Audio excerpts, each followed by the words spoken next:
Hi friends, welcome to Nithu சமையல். இன்றைக்கி பார்க்க போகிற ரெசிபி முட்டை குழம்பு உடச்சி ஊற்றி எப்படி வைக்கிறதுன்னு பார்க்கலாம். அதுக்கு முன்னாடி வீடியோக்குள்ளே போகிறதுக்கு முன்னாடி சப்ஸ்கிரைப் பண்ணிக்கோங்க, லைக் பண்ணிக்கோங்க, ஷேர் பண்ணிக்கோங்க. வாங்க வீடியோக்குள்ளே போகலாம். முட்டை குழம்பு வைக்கிறதுக்கு நான் 2 ஸ்பூன் எண்ணெய் ஊற்றிக்கிறேன்.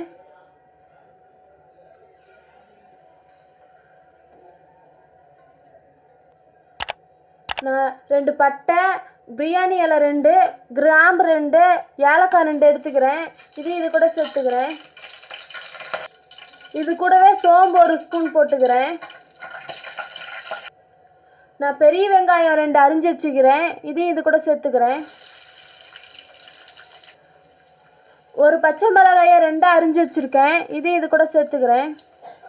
வெங்காயம் நல்லா பொன்னிறமாக அணங்கிருச்சு. நான் 2 தக்காளி எடுத்து அரைச்சி வச்சுருக்கேன்.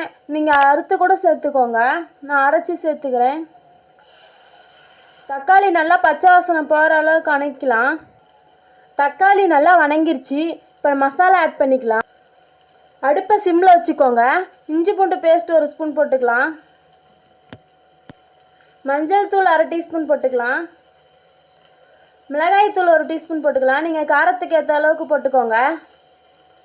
கறி மசாலா 1 டீஸ்பூன் போட்டுக்கலாம். கொத்தமல்லி தூள் 2 ஸ்பூன் போட்டுக்கலாம். இது நல்லா பச்சை வாசனை போகிற அளவுக்கு அணைக்கலாம்.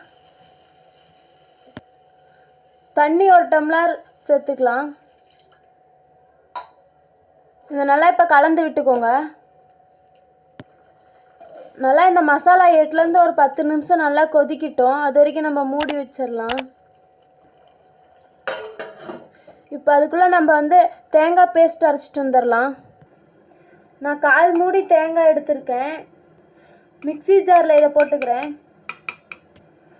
நான் இது கூடவே முந்திரி 3 முந்திரி எடுத்திருக்கேன். பட்டை 2 எடுத்திருக்கேன். ஏலக்காய் 2 எடுத்திருக்கேன். கிராம்பு 2 எடுத்திருக்கேன்.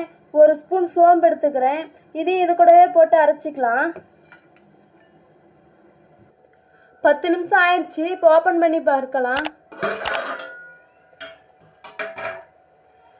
இப்போ நம்ம மசாலா கூட அரைச்சி வச்ச தேங்காய் பேஸ்ட் ஆட் பண்ணிக்கலாம். இது கூடவே 2 கப்பு தண்ணி ஊற்றிக்கலாம்.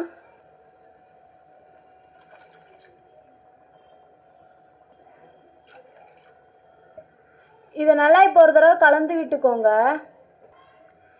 உப்பு தேவையான அளவு போட்டுக்கலாம். இந்த மசாலா இப்போ ஒரு 7 நிமிஷம் நல்லா கொதிக்கிட்டோம். அது வரைக்கும் மூடி வைக்கலாம். 7 நிமிஷம் ஆயிடுச்சு. இப்போ ஓப்பன் பண்ணி பார்க்கலாம்.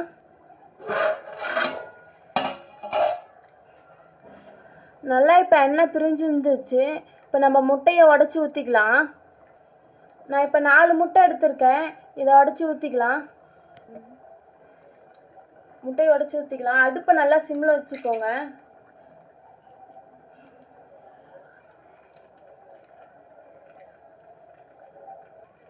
எல்லா முட்டையும் தனித்தனியாக ஊற்றிக்கோங்க.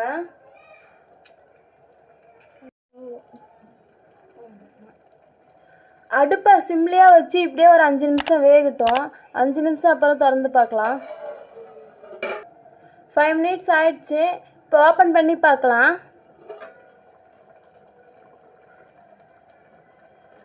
பாருங்கள், நல்லா எண்ணெயெல்லாம் பிரிஞ்சு வந்துருச்சு. முட்டையும் நல்லா வெந்துருச்சு.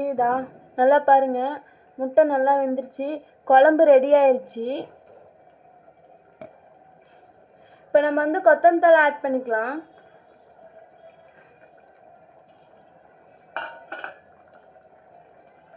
ஸ்டவ் ஆஃப் பண்ணிக்கலாம். முட்டை குழம்பு ரெடி ஆயிடுச்சு. இது மாதிரி வீட்டில் செஞ்சு பாருங்கள்.